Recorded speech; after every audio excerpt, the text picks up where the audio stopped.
boa noite, senhores e senhoras,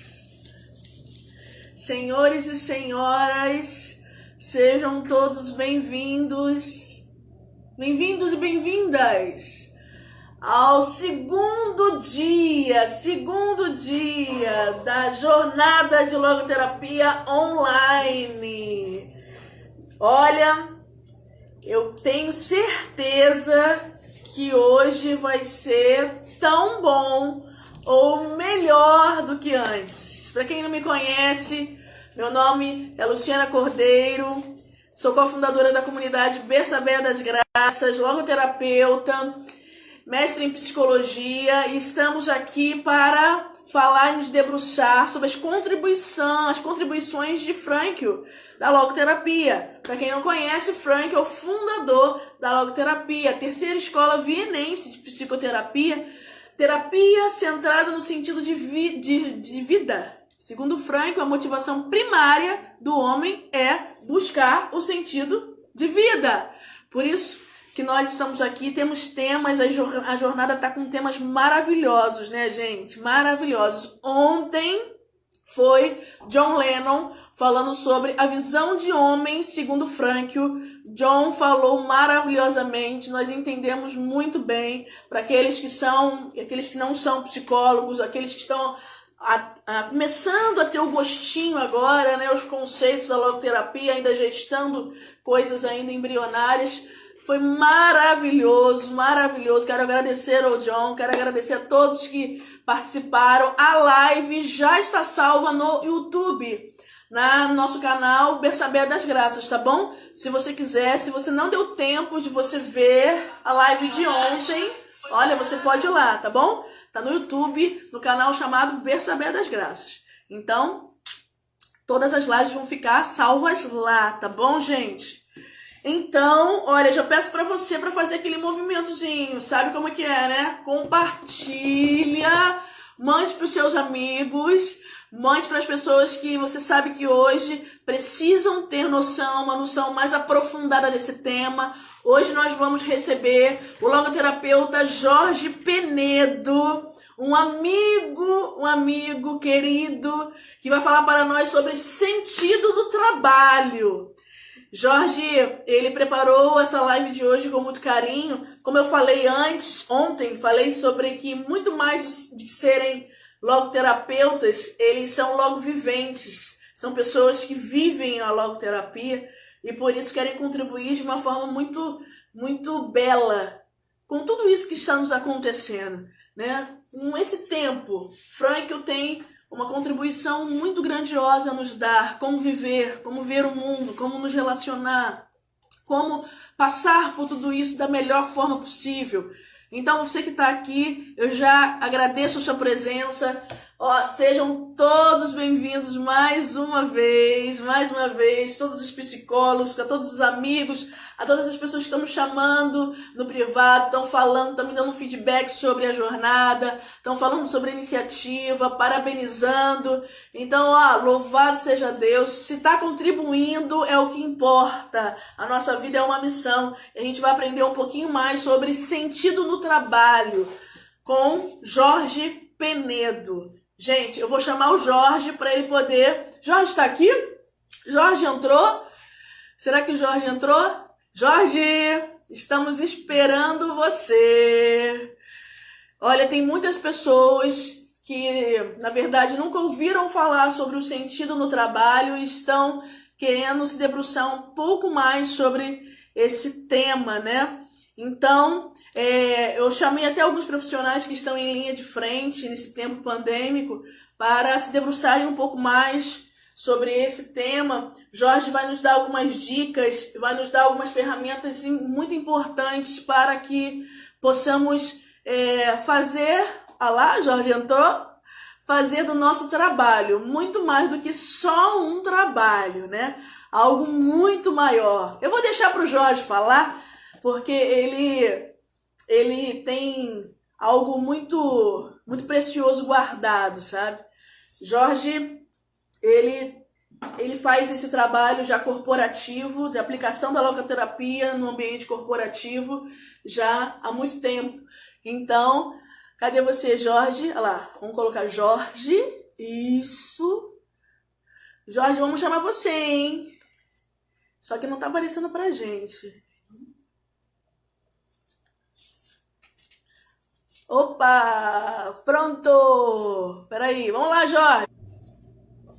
Vamos chamar o Jorge? Oi, minha gente! Olá! Oi, minha gente! Oh, meu amigo! Hein? Eu Que alegria! Seja bem-vindo à jornada de logoterapia. tava tentando achar o lugar para aceitar teu convite aqui, aí realmente agora apareceu. Tudo bem? Apareceu, apareceu. Você está me ouvindo bem, Jorge? Muito bem, estou te ouvindo muito bem. Estou vendo um monte de coisa já Ai, aí que bênção. nos comentários entrando. É uma alegria muito grande. E, Luciano, eu quero te agradecer e parabenizar pela iniciativa. Por incrível que pareça, eu sou de tecnologia, mas eu tenho, até certo ponto, resistido um pouco à coisa da live. Eu gosto muito de falar assim, presencialmente, mas toda essa experiência que nós fomos confrontados agora, né, a lidar, está também criando muita oportunidade. Parabéns você, a sua comunidade, toda a sua equipe aí está de parabéns pela iniciativa. A logoterapia tem muito a falar para os seres humanos, para a gente nesse tempo, e esse tipo de iniciativa é maravilhosa. Eu estou muito agradecido e honrado de estar aqui. Olha, as pessoas estavam perguntando quem é o Jorge. Se apresenta um pouco para a gente, Jorge. Quem é o Jorge? Vamos lá. Bem, só quero dizer que no entusiasmo para essa live eu passei até perfume hoje. Então, perfume para a live, porque é uma alegria muito grande, tá? Como eu falei, eu acho que esses tempos estão criando oportunidades para nós estarmos ligados aqui. Bem, eu sou de Cachoeiro de Itapemirim, sou engenheiro por formação. Né? A minha caminhada com a logoterapia é muito interessante, porque é um pouquinho diferente. Né? Geralmente a pessoa já tem alguma formação de humanas ou trabalha já com a psicologia, e no meu caso foi diferente. Né? Eu sempre fui mais voltado para a área de exatas. Eu fiz faculdade de engenharia eletrônica na UFRJ, sou da turma de 1991, acho que você nem tinha nascido ainda. E a partir daí comecei a minha carreira como engenheiro de software, trabalhando na Companhia Vale do Rio Doce. Trabalhei por 9 anos na Companhia Vale do Rio Doce, sempre como analista de sistemas. Analista de sistemas, analista psicoterapia, eu acho que tem alguma coisa a ver aí, porque no final das contas, mesmo quando você trabalha com software, você lida com pessoas. Você precisa, dentro de uma corporação, você está lidando com pessoas. Acontece que a questão da técnica puramente acabou à medida que eu fui envelhecendo, fui amadurecendo. A questão meramente, vamos dizer assim, da conquista de carreira, do crescimento profissional propriamente dito, e a questão técnica começou a deixar alguns gaps, alguns vazios de resposta na minha vida. Né? Eu, entre meus irmãos, eu sou o irmão do meio, eu tenho meu irmão mais velho, Marcelo, minha irmã mais nova, Tatiana, que deve estar nos assistindo aqui, e eu do meio sempre fui aquele mais, digamos, sensível emocionalmente, mais voltado a reflexões, a aprofundamentos. Meus irmãos são muito práticos, são muito pragmáticos no dia a dia, e isso se refletiu, inclusive, na saída de casa, quando a gente foi estudar fora. Eu tive muito mais dificuldade para fazer isso por causa das minhas emoções. E ao longo do trabalho foi assim também. Eu sempre fui muito questionador a respeito do sentido das coisas, sabe? Não conseguia fazer as coisas por fazer, não conseguia fazer as coisas simplesmente viver um dia atrás do outro. Tinha dia que eu acordava, parecia que tinha alguma coisa quebrada na minha cabeça, do tipo assim, pô, mas para que isso tudo, no final das contas? Né? Tanta dificuldade, tanta superação, a gente estuda, trabalha, ganha dinheiro, paga boleto, ganha dinheiro, paga boleto, ganha dinheiro, paga boleto. Tem que ter alguma coisa além disso, né? É claro que, na medida que eu fui amadurecendo, me casei com Helena, tenho uma filha, Ana Júlia, que está entrando na faculdade agora com 19 anos, mas comecei muito a me inclinar para esse lado do humano. Por quê? Porque eu via muito sofrimento, eu via muita inconstância, eu via muito espectro em mim mesmo e nos colegas de trabalho em relação a ânimo e desânimo, em relação a motivação e desmotivação. Nos próprios relacionamentos, casamentos, eu via meus amigos casando e daqui a pouco separando, né? E aí eu comecei a me perguntar, uai, o que está acontecendo na verdade? Por que é que nós estamos experimentando tanta inconstância e tanta confusão no mundo moderno? A partir daí, obviamente que a primeira sede que você tem é de Deus, né? Então voltei para... Eu sou católico, voltei para a igreja, passei a ver uma conexão, embora não se goste muito de falar disso, né? Uma conexão entre psicologia e fé, porque eu acho que a psicologia faz perguntas e a fé tem a capacidade, a fé é o perdão, o amor, o cristianismo, tem uma mensagem para dar, para chegar junto das questões levantadas pela psicologia. Sei que é um terreno arenoso, não quero muito entrar por aqui, mas a gente sabe que a psicologia e a fé caminham, podem caminhar de mãos dadas, eu acredito muito nisso. E a partir daí, já forte na fé, vamos dizer assim, eu me deparei com um vídeo no YouTube de Viktor Frankl falando sobre sentido e responsabilidade. E passei a conhecer a história desse homem que foi um delimitador de águas na minha vida, de fato. A partir daí, eu assisti esse vídeo umas 3 vezes, me arrepiava. Depois eu passo o link dessa entrevista. É Mena Live, é uma entrevista que ele dá para um canal de televisão americano, onde ele fala sobre o sentido e fala sobre a história. Li o livro Em Busca de Sentido e tudo fez sentido para mim.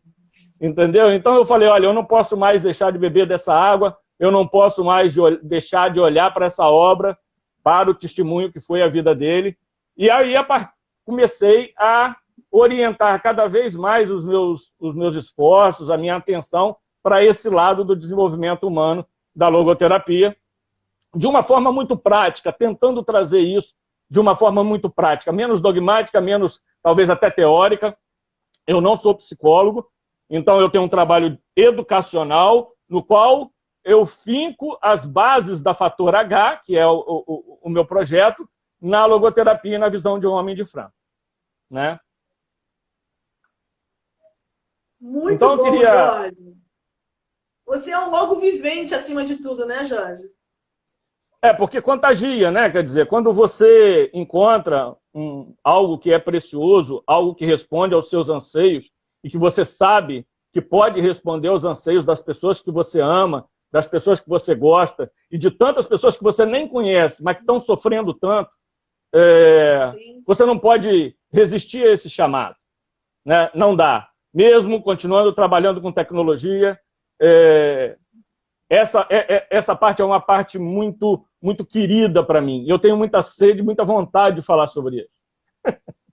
Jorge, a gente fez uma enquete aqui nos stories e eu perguntei se as pessoas já tinham ouvido falar que a logoterapia poderia ser aplicada no ambiente corporativo, né? No trabalho. Eu cheguei a perguntar sobre isso. E a maioria das pessoas disseram que nunca tinham ouvido falar sobre logoterapia aplicada ao trabalho, né? En passant, desde já, a logoterapia pode ser aplicada em qualquer ambiente, né?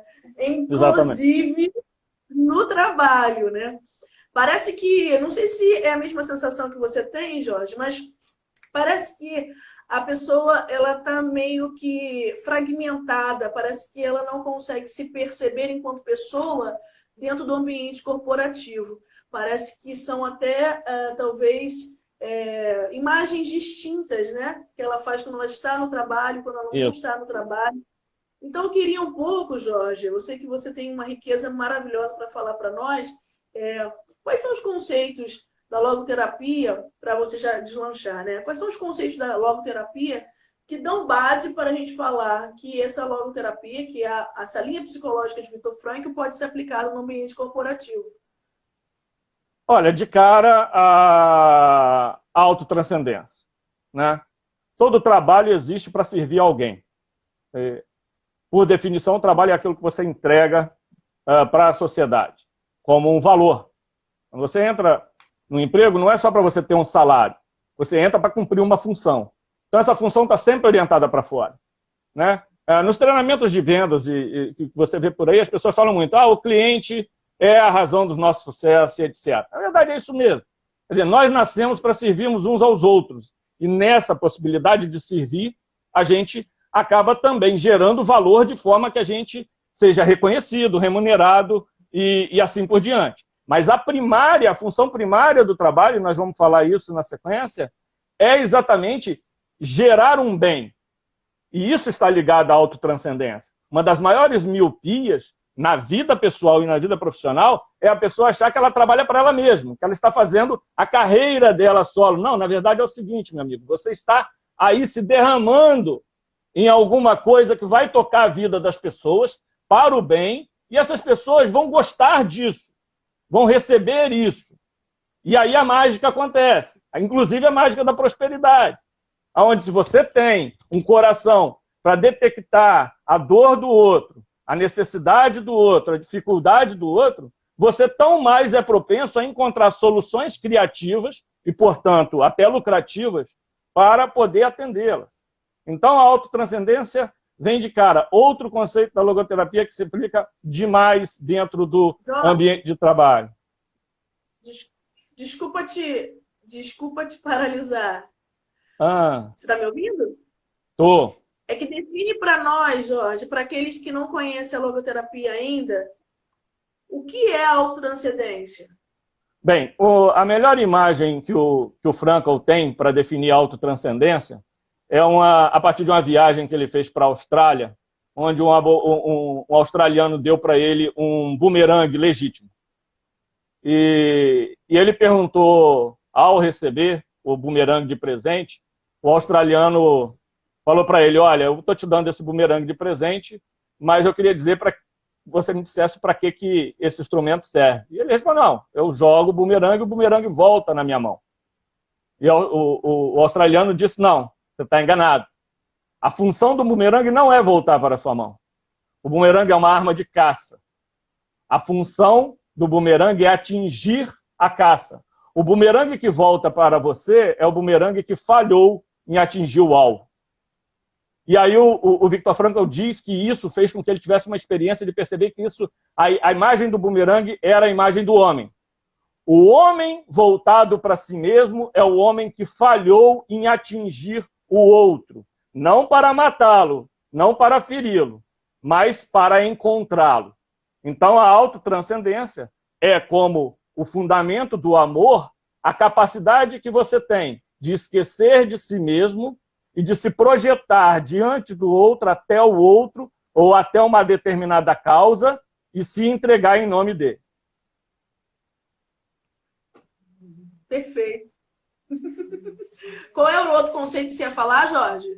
A dimensão noética, né? A dimensão da convicção. Né? A gente sabe que no ambiente de trabalho hoje nós estamos muito sujeitos aos sabores das emoções. A pessoa chega, está animada, trabalha, está desanimada, não trabalha.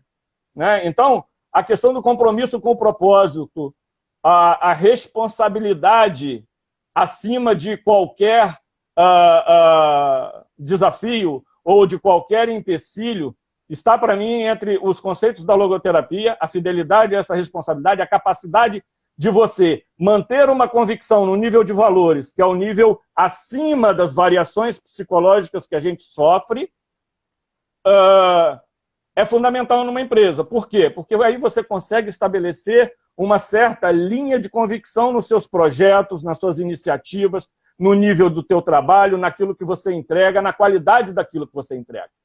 Se você não tem uma dimensão de convicção, de valores, de responsabilidade bem firmada, você acaba sendo joguete dos seus movimentos inconstantes da tua psique. E aí você vai variar, vai ser uma pessoa difícil de lidar, não vai conseguir trabalhar em equipe, vai ter dificuldade para lidar com mudanças e tantos outros comportamentos que acabam sendo complicados no ambiente de trabalho. Mas eu queria, Lu, eu queria dar um passozinho antes para a gente fazer uma contextualização em relação à realidade humana, para a gente poder abrir o espaço, inclusive, para falar do sentido do trabalho, tá? Porque o ser humano está numa certa enrascada, uma enrascada boa, vamos dizer assim. Porque o ser humano, dentre todos os seres da criação, o ser humano é o único que tem consciência de si mesmo. Né? Quando você encontra um cachorro, o cachorro está ali, ele vai cachorrear. Né? Ele vai beber água, vai comer comida, vai dormir, enfim, vai latir. O ser humano é o único ser que, ao mesmo tempo que ele age na vida, ele tem uma instância que é autoconsciente de si mesmo. O ser humano tem um problema muito sério. O ser humano é o único ser que sabe que vai morrer. Tá? Você vai nas savanas africanas, os cervos, as zebras, até correm do leão. Mas elas não ficam angustiadas enquanto o leão não está por perto. Elas só reagem à aproximação do leão. O ser humano não. O ser humano, desde que ele perde a inocência da criança, ele acaba passando a viver com uma angústia que é se saber finito. E o ser humano também sabe que sofre. E o ser humano não quer sofrer. Então isso cria, ao mesmo tempo que o ser humano é o mais consciente dos seres, ele é o que sofre o maior peso dessa existência. Porque ao ser humano não basta viver apenas, sobreviver. O ser humano precisa dar sentido à existência. O ser humano, ele se questiona, ele pergunta, eu estou sendo o melhor Jorge que eu poderia ser? Você não vê um coelho fazer essa pergunta para si mesmo. Você não vê uma tartaruga se questionar, eu estou sendo uma boa tartaruga. Você não vê isso. Você vê o ser humano se questionando, e isso é que dá o aspecto moral do ser humano. Mas isso cria uma complexidade, porque agora não basta viver mais. É preciso ter motivos para viver. E essa sede de motivos é que vai ser o que o Frankl chama de grito por sentido. Um grito não escutado por sentido. E que, se não for respondido, gerará uma vida animalizada. Gerará uma vida vivida de maneira superficial. E aí, vazia. E o que o ser humano vai buscar, então? Vai buscar as trivialidades. Vai buscar poder, prazer, diversão, entretenimento. Que todas essas coisas têm lugar na nossa vida. Sabe? Não se trata de um moralismo puritano dizer, não, você precisa de algum nível de poder para lidar com a tua vida. Você precisa de ter um nível de prazer como um presente de algo que acontece. Mas você não pode viver em função desse poder e desse prazer. Ou de questões mais básicas, como comer, se divertir, ou coisas superficiais como entretenimento. É preciso buscar profundidade e conteúdo para a vida humana. E nisso a gente só consegue adicionando significados. Vamos dar um exemplo, que é um assunto que as pessoas gostam muito de falar, que é a própria questão sexual. Né? Quer dizer, os animais fazem sexo. O ser humano faz sexo. Mas o ser humano faz sexo diferente do que os animais fazem sexo. O ser humano faz sexo como encontro. Como a celebração de um encontro entre dois seres, tanto no nível físico, como no nível de compromisso, como no nível até mesmo espiritual. É uma realidade de encontro. Quando você abre mão do significado do sexo como encontro e passa a fazer o sexo de forma banal, você então está reduzindo o nível de humanidade desse sexo até o ponto de se tornar quase animal. Então veja, na verdade, o ser humano é um ser que precisa o tempo todo se lembrar de quem ele é. Porque, segundo o filósofo Ortega y Gasset, o humano admite níveis. Um leão, ele não é mais leão ou menos leão. Uma raposa não é mais raposa ou menos raposa. O ser humano pode ser mais humano ou pode ser mais desumano. A prova que a gente tem são as personalidades que passaram na história, que vão desde Madre Teresa de Calcutá até Adolf Hitler. Então, se você lembrar, por exemplo, no filme O Rei Leão, da Disney, você tem lá o Simba, e o Simba, de uma forma, pela perversidade do irmão dele, é expulso, porque o irmão faz ele se sentir culpado pela morte do pai, numa cilada provocada pelo próprio irmão. E aí o Simba vai viver aquele momento de retiro lá com o javali, com o suricato, que é o tal do Hakuna Matata. Né? O Simba, então, ele é um leão, ele é o rei da criação, mas ele vai viver como um suricato lá, comendo minhoca, comendo besouro, não se preocupando com nada, só brincando, ou seja, abdicando de sua responsabilidade de rei e vivendo um período, vamos dizer assim, degradado da sua responsabilidade. Até que em um determinado momento ele encontra a Nala, que é a leoa, e ela vem dar notícia de que o fato dele não ter voltado, o seu tio tinha colocado um reino de tirania, onde as hienas, onde todo mundo passava fome e estava muito sofrendo. Mas ele fala, mas eu não quero voltar.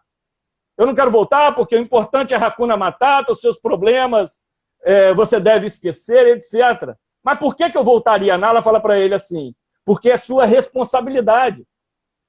E aí ele entra um pouquinho numa crise, aí aparece aquele babuíno, o Rafik, que dá uma pancada na cabeça dele, e de repente ele acorda para quem ele é, vê no lago a imagem do pai dele falando para ele, lembre-se, Simba, lembre-se de quem você é. E aí Simba volta para tomar sua responsabilidade de leão e ser um verdadeiro leão. Enfrentar seu tio, acabar com o reino de tirania do seu tio e implantar um reino de amor de um rei que está disposto a até morrer por aqueles que são seus súditos. Olha que parábola maravilhosa, olha que história maravilhosa. Se você for olhar Crônicas de Nárnia, mesma coisa. Os meninos são lembrados por Aslan, que são reis e rainhas de Nárnia. Senhor dos Anéis, terceira da trilogia do Senhor dos Anéis, é o retorno do rei Aragorn. Volta a ser rei. O próprio Luke Skywalker, né, que vai ser levado pelo mestre Yoda e por outros mestres a se tornar um grande Jedi. Então a história humana é uma história de se lembrar de grandes feitos, se lembrar da grandeza do que é ser humano e se tornar essa grandeza. E o território para isso são nossos relacionamentos e o nosso trabalho. Porque Frankl vai nos dizer que se a gente entra por uma vida voltada à imagem, uma vida fragmentada, como você diz, uma sociedade que nos empurra meramente para as conveniências do dia a dia, meramente para o culto de si mesmo, meramente para imagens de Facebook, de Instagram, para dizer que você está lá e assim, selfie de lá e de cá. Você vai se quebrando como ser humano. E você vai se banalizando. No Senhor dos Anéis, você tem essa figura, que é a figura do Gollum, que é o Sméagol, que é apegado com o anel e que ele decresce em termos de dignidade da criatura. Né? Enquanto você tem o rei, que está disposto ao serviço, você tem aquela criatura da escuridão, que é a criatura que se apaixona pelo poder e pelo prazer por si só. E aí Frankl nos diz, não é nada disso. Inverte a equação. Você está aqui para servir. Você está aqui para buscar uma coisa chamada significado. E uma das realidades mais fundamentais e que toma boa parte da nossa vida, 8 horas por dia, no mínimo 16 para alguns, é o trabalho. É onde você se responsabiliza, é onde você se gasta, é onde você se doa, é onde você pode encontrar as pessoas, onde você pode encontrar a realização dos dons, dos seus talentos, do teu espírito criativo, onde você forja seu caráter. Porque quando você faz uma tarefa, e essa tarefa ela te demanda paciência, você está forjando o seu caráter na virtude da paciência. Ou então você chuta o balde. Ou então você chuta o balde e fala, ó, não faço, não faço. O que vai acontecer com alguém que não enfrenta o desafio de uma tarefa que exige uma virtude? Ele vai decrescer nessa virtude.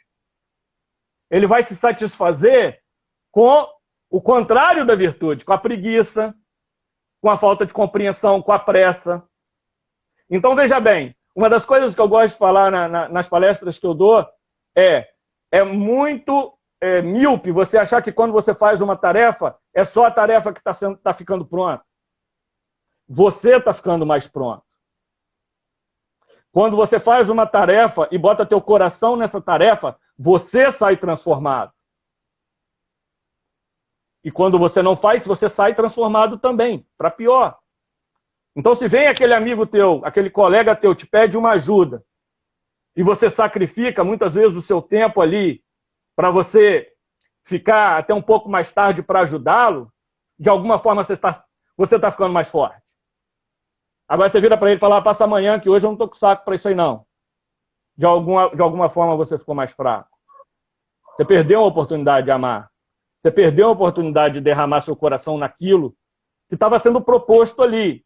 Lembrando-lo que quando Frankl fala de sentido de vida e sentido de trabalho, uma coisa que eu gosto de chamar a atenção sempre é o seguinte, não é aquele sentidão da minha vida, sabe? O sentido da minha vida, como o John falou ontem, que pode ser que você só descubra no leito de morte. É o sentido de cada circunstância, de cada momento. E aí o Frankl vai apresentar exatamente esses 3 tipos de sentido que a gente tem. Primeiro, o sentido de criação. O que ele quer dizer com sentido de criação? O sentido de criação é quando você oferece alguma coisa do seu coração para o mundo. A sua criatividade. Então, por exemplo, olhe para o redor de onde vocês estão aí hoje. Alguém limpou esse lugar. Alguém colocou aquelas rosas que estão atrás de você. Alguém pintou essa parede. Alguém instalou esse ar-condicionado. Então, existe um sem número de coisas. Eu estava outro dia falando, dando uma palestra numa cooperativa de leite que nós temos aqui, a Celita, que faz umas manteigas e uns queijos ótimos. Tem que promover os produtos da minha terra, né? E eu estava falando para eles, olha, essa geração parece que a embalagem Tetra Pak de leite se materializou dentro da geladeira. Caiu do céu. Não, gente. Quando você olha uma caixinha de leite longa-vida, dentro daquela caixinha tem o suor, o sangue e o amor de uma incontável quantidade de pessoas. O fazendeiro que acordou cedo e foi ordenhar a vaca. O rapaz que pegou a coisa cheia de leite, colocou nas costas e levou. O rapaz que recebeu na cooperativa. O rapaz que processou o leite. O cara que fez a caixinha. O borracheiro que fez o pneu do caminhão que pegou o leite, que levou para o supermercado. O caixa do supermercado. Naquela conveniência de você tomar um copo de leite, você bebeu o amor de todas essas pessoas. Mas o que a gente tem como trabalho hoje? Trabalho é um troço chato, é um negócio que atrapalha a nossa vida. De segunda a sexta-feira é só sofrimento. A gente só vive mesmo sábado e domingo. Né? Foca na sexta. Foca na sexta. Entendeu? Segunda ninguém merece. Happy hour. O que é happy hour? É a hora depois do trabalho. Você não vê ninguém falando de happy hour enquanto o cara está trabalhando. Qualidade de vida. Anúncio de qualidade de vida. O que você vê de anúncio de qualidade de vida? Pessoal andando na praia, curtindo. Lançamento de conjunto residencial na beira da praia é qualidade de vida. Trabalhar não é qualidade de vida. Então, nós temos uma relação viciada com o trabalho. Talvez um pouco fruto da questão da escravidão, né? Mas a gente tem a famosa síndrome da musiquinha do Fantástico, né? Que começa a dar no domingo lá e o pessoal já fica tudo triste, angustiado, porque lá vem a segunda-feira de novo.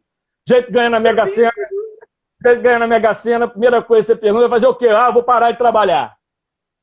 Então, veja, a relação com o trabalho na nossa sociedade, ela sofre de alguns vícios que a gente precisa debelar. E a logoterapia tem ferramentas fantásticas para isso. Porque quando você fala de sentido de criação, trata-se da sua entrega, dos seus dons. Tem coisa que só a Luciana sabe fazer e só ela pode fazer. Tem coisa que só o Jorge sabe fazer e só o Jorge vai fazer. Tem coisa que só cada um dos nossos espectadores pode fazer e só ele vai poder fazer. Isso tem um valor enorme. E qual o lugar que você derrama seu coração? É o seu trabalho. É no seu trabalho que você vai ser desafiado a lidar com uma pessoa difícil. É no seu trabalho que você vai ser desafiado a lidar agora, então, com essa questão da crise. Mais do que nunca, nós precisamos ter a responsabilidade de assumir um compromisso. Senão a gente não sai de casa. Senão a gente não quer dizer, eu não estou aqui militando em relação a lockdown ou o que é que seja, mas eu estou falando o seguinte, se você não se compromete com um compromisso, você paralisa, você se amedronta, você se intimida perante a vida. E ficar intimidado perante o trabalho é muito triste, que a pessoa olha para o relógio o tempo todo. Dá 7 horas, mas não dá 6 horas. Ai, meu Deus, amanhã tem que acordar cedo. Ninguém merece esse tipo de vida. É subvida isso. Então, o que a gente precisa fazer? A gente precisa articular os sentidos do trabalho. O trabalho é o lugar onde você derrama seu coração. O trabalho é o lugar onde você encontra as pessoas, outros seres humanos, seus clientes, pacientes, gerentes, concorrentes, tudo que termina com ente, você vai encontrar. Mas é um encontro humano, sabe? E muitas vezes esse encontro ele fica só nas picuinhas. Ah, fulano é chato. Ah, lá vem fulano de novo. Nós não podemos alimentar esse tipo de coisa. Nós temos que ser maiores, nós temos que ter coração grande. Nós temos que ampliar o nosso coração. Para que o nosso ambiente de trabalho, nossa perspectiva de carreira e nosso relacionamento com tudo que nos cerca seja um relacionamento baseado no amor, no coração derramado e entregue para fazer e para fazer bem feito. Porque para fazer mal feito já tem muita gente. Você falando sobre tudo isso de forma encantadora, não tem como não ser. E, na verdade, me trouxe isso na mente, né? O quanto esse tipo de profissional, né? Você enfocou bem essa questão de uma relação. Talvez o que nós precisamos mudar no primeiro momento é a relação que eu tenho com o trabalho, né? Esse profissional que consegue entender que o trabalho é uma missão, o quanto ele coloca o sentido, né, do porquê ele está ali, que é muito acima de contextos menores, né? Algo muito maior. O quanto ele impacta a vida de outras pessoas, né, Jorge? Faz uma diferença tremenda. Faz uma diferença tremenda. Eu acho que as teorias de motivação hoje, que são aplicadas nas empresas, são bastante míopes. Elas trabalham na base da motivação por você conquistar isso, conquistar aquilo outro. Metas e metas e metas. Ou então com um discurso psicológico barato. Você pode, você consegue, aquele empreendedorismo, aquele discurso motivacional que a gente conhece aí. Não existem limites? Não, existem limites sim. Só que dentro do teu coração tem um espírito. E esse espírito vai lidar com esses limites. Vai superar esses limites. Você me desculpa, o meu projeto de fim de curso, embora eu tenha ensaiado a escrever sobre significado no trabalho, não foi sobre significado no trabalho. Foi sobre a logoterapia e política. E aí eu quero trazer, porque a política é um trabalho, o cargo de deputado é um trabalho, o cargo de senador é um trabalho, o cargo de governador é um trabalho. Agora você olha para o retrato dos nossos políticos. Os nossos políticos são poder e prazer o tempo todo. Perderam completamente a noção da grandeza que é você se colocar a serviço de uma população sofrida. De você se colocar... Veja que oportunidade que um homem que recebe, que é investido do poder de ser um governador, de ser um deputado, de ser um senador ou de ser um juiz do Supremo Tribunal Federal, tem de servir as pessoas, Lu. E olha como é que esses homens se apequenam por causa de verbinha de gabinete, por causa de maracutaia, por causa de troca de cargo. Como eles viram vermes, a ponto de serem presos na frente das suas famílias, como foram vários aí. De repente você olha aquele camarada, vamos olhar, não quero dar nome, mas o governador do Rio de Janeiro tem pelo menos uns 4 que foram presos na frente da família. Teve um cara que foi preso o marido e a mulher. Por quê? Porque se apequenaram, esqueceram que o poder e a nossa capacidade de fazer tem que estar a serviço da entrega daquilo que você tem para o povo, em especial o povo sofrido, cara. Agora, o camarada ganha um poder, né? Como diria o tio do Peter Parker lá no Homem-Aranha, a grandes poderes são dadas grandes responsabilidades. O cara ganha ganha um cargo de senador da República, mas ele não deixa de ser um moleque que quer fazer farra com prostituta, tomando uísque e chamando todo mundo da curriola dele para a fazendinha dele de final de semana, cara. Aí dá no que dá. Veja bem, veja a oportunidade que nós temos para a noética, para o espiritual, para a proposta de alguém disposto a até morrer pelo seu povo no serviço político. Pense na logoterapia aplicada aos cargos políticos. Veja como esse país seria diferente. E eu vou trazer um exemplo aqui, que é de Petrópolis, e que eu adorava ir para Petrópolis por causa dele. Dom Pedro II. Um dos maiores brasileiros que nós tivemos.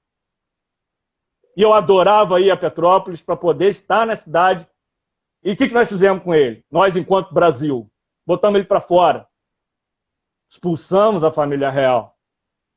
Eu não vou entrar na questão política aqui, mas, na verdade, Dom Pedro faleceu pedindo que colocasse debaixo da cabeça dele um saco de terra brasileira. Ele faleceu no exílio, mas quis morrer em cima de um saco de terra brasileira. Então foi um grande brasileiro. Ele dizia que se ele não fosse imperador, ele seria professor do primário, porque ele não via profissão mais digna do que isso. Quem conhece a biografia de Dom Pedro II tem ideia do que é um grande homem que se colocou a sua vida, renunciou à sua própria vida para poder servir ao povo. E, infelizmente, nós viramos as costas para esses pais fundadores e acabamos nos apequenando com exemplos de políticos que mais parecem ratos. Né? Então, é perda de oportunidade. Eu acho que a política é talvez o campo mais necessitado de sentido, de propósito, e deles entenderem que se eles recebem um poder e se eles recebem um mandato, é porque eles têm que ser grandes o suficiente para se apequenarem e servirem à população, e não usar desse poder apenas para ter prazer. Jorge, muitas reflexões. Eu acho que precisa de mais 2 lives. Dá para fazer. Dá para fazer. Jorge, mas como você trouxe a política, mas agora também tem muitas pessoas pedindo a nossa ajuda em relação ao que vivemos, né? Diante da pandemia, né? Do medo que as pessoas estão vivendo, do desespero que as pessoas estão vivendo. Quando se trata de sentido do trabalho, né? Existem profissionais que estão na linha de frente, né? Dando vida, dando a própria vida, e talvez alguns, Jorge, já estão desgastados, estão vivendo um momento bem delicado.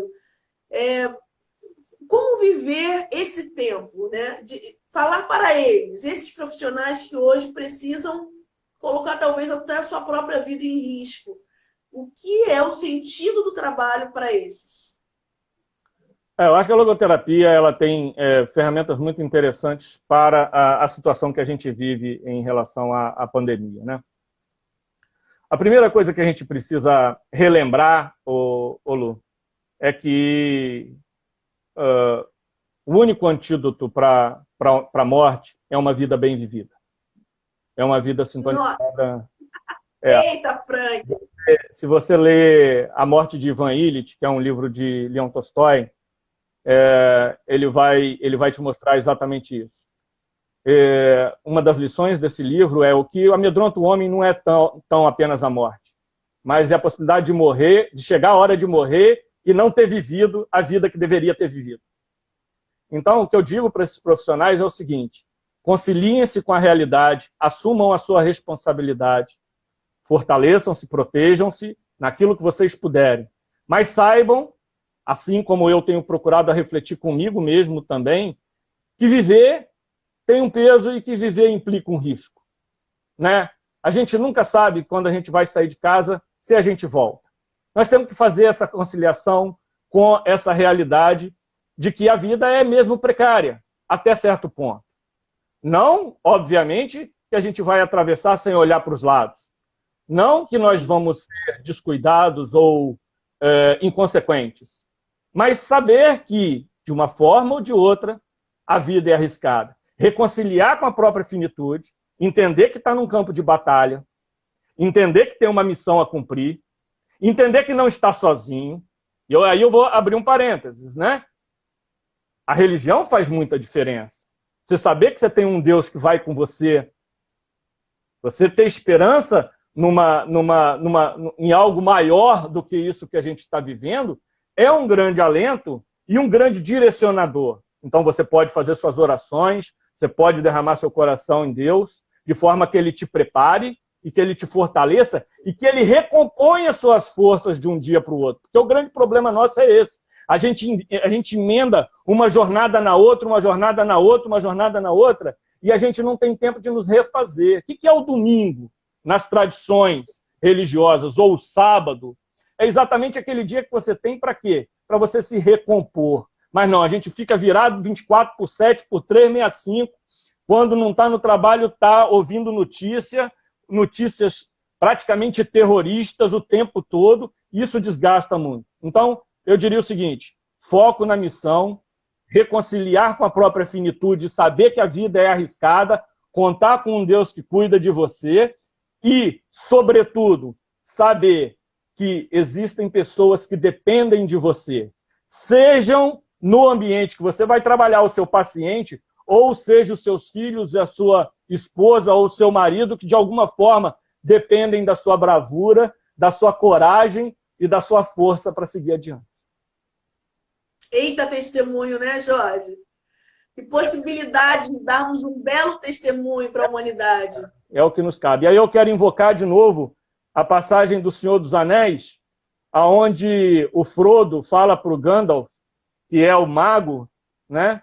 Que fala, o Frodo fala alguma coisa mais ou menos assim: ah, mas eu queria tanto que essas coisas não tivessem acontecido. Eles estão lá, né, enfrentando a legião de orques e na cruzada para destruir o anel. E aí o Frodo fala assim para Gandalf: eu queria que nada disso tivesse acontecido. E aí o Gandalf responde para ele assim: muita gente não queria. Praticamente todos nós não queríamos. Mas não nos cabe não querer. A nós cabe fazer o que de melhor podemos com o tempo que nos é dado. Então, eu acho assim, essa passagem e a passagem do Sam e do Frodo, na beira da montanha já, onde o Frodo relembra o Sam das belezas que havia no condado, das flores. Eles estavam lá no meio de um vulcão de fogo e de cinza, uma paisagem arrasada pelo mal, né? Eles estavam na montanha da perdição mesmo, cansados, machucados, feridos. E aí o Sam fala para o Frodo exatamente isso: olha, essas nuvens que estão aqui são apenas nuvens, porque o sol continua lá em cima. E essas nuvens vão passar. E o sol vai brilhar de novo. E nós vamos ver as pastagens do condado, e nós vamos poder cultivar a terra, nós vamos poder sentar, comer, beber e acender nossos cachimbos. Né? Então, essa obra do Tolkien, que é uma obra maravilhosa, ela tem todos esses componentes. do humano testado ao máximo, na dor e na provação, mas um humano que, como Frankl diz, decide no seu último e na sua última liberdade, que é a capacidade de decidir como vai enfrentar a situação, que é o valor de atitude, o homem decide ser grande. Então tá numa doença terminal, mas enfrenta com dignidade, sem desespero, confiando. Não que seja fácil, mas com dignidade. Está desempregado? Enfrenta, espera, não desista, não desespere. Nós estamos vivendo um tempo de pandemia, de medo e de desespero. Nós precisamos relembrar as pessoas que o desespero não é a palavra final, mas a esperança é a palavra final. E o ser humano é o ser que espera. Jorge, eu preciso te fazer 2 perguntas, a gente tem pouco tempo, mas a gente vai conseguir. A primeira pergunta é uma pergunta de uma pessoa que está nos acompanhando, inclusive. Eu acho que é muito importante fazer, que eu acho que deve estar na cabeça de muita gente agora. Como conciliar sentido de trabalho e retorno financeiro? Eu vejo o retorno financeiro como um resultado, assim como o Frankl dizia o seguinte: olha,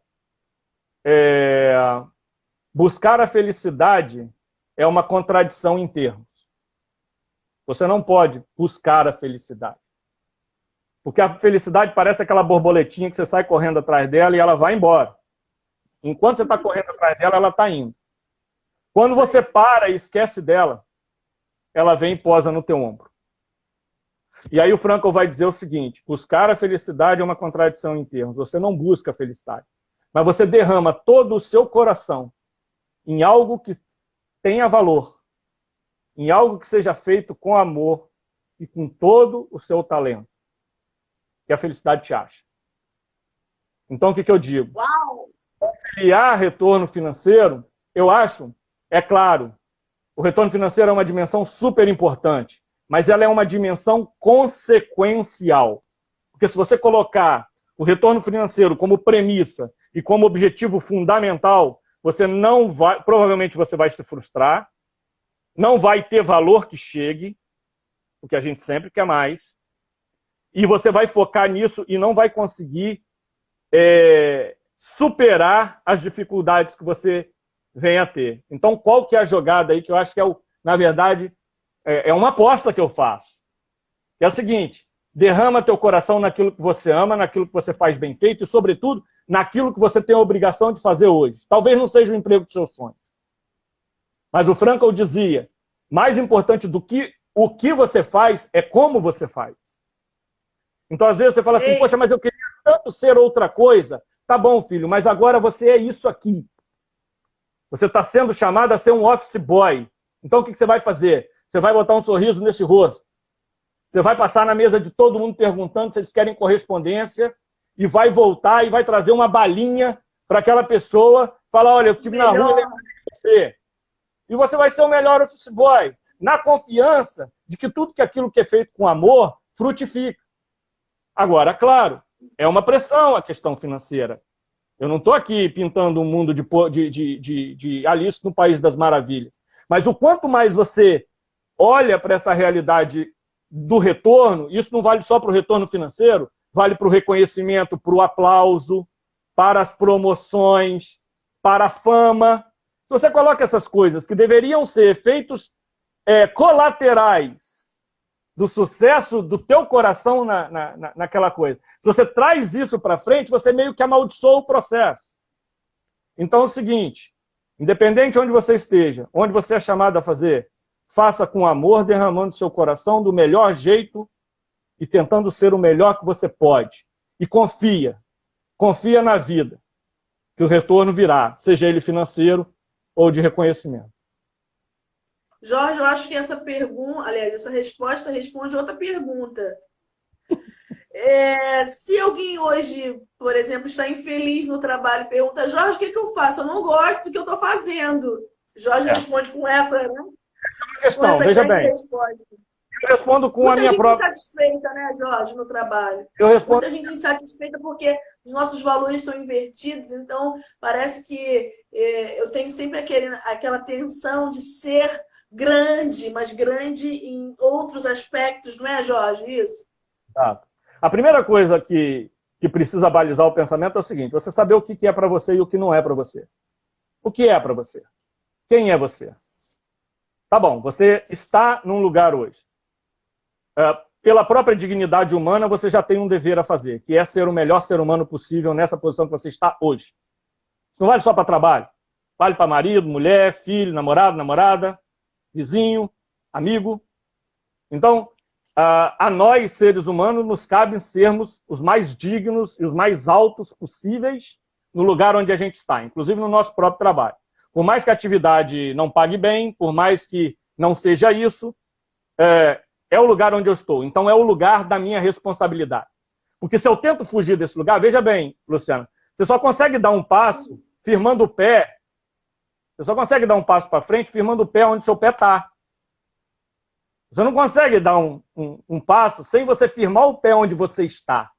Então, veja bem, mesmo que você queira ser, por exemplo, vou dar o meu exemplo aqui.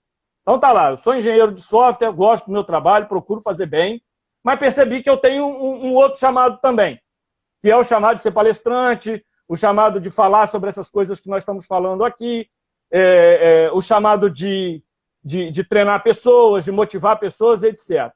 Só que, pô, isso não paga minhas contas hoje. Então, o que eu preciso fazer? Firmar meu pé onde eu estou.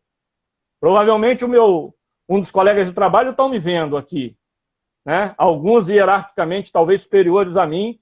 Normalmente o Alexandre, que é o meu chefe imediato, que é brasileiro, mora nos Estados Unidos, pode estar me assistindo. Então, o que se procura fazer? Nem sempre eu conciliei isso bem. Procuro fazer o seguinte: o melhor que eu tenho hoje. Por quê? Porque é sendo o melhor que eu posso ser hoje, onde eu estou, que eu vou fortalecer o meu espírito para dar os passos e para ir gradualmente me movendo em direção a alguma outra coisa.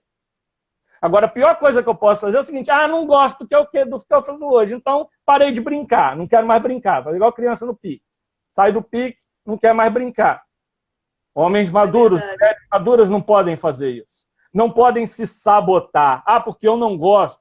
Aí eu repito uma frase do padre Paulo Ricardo, que é o seguinte: disseram uma vez, ele falou assim, mas eu não gosto de fulano. Ele falou assim: não precisa gostar, basta amar.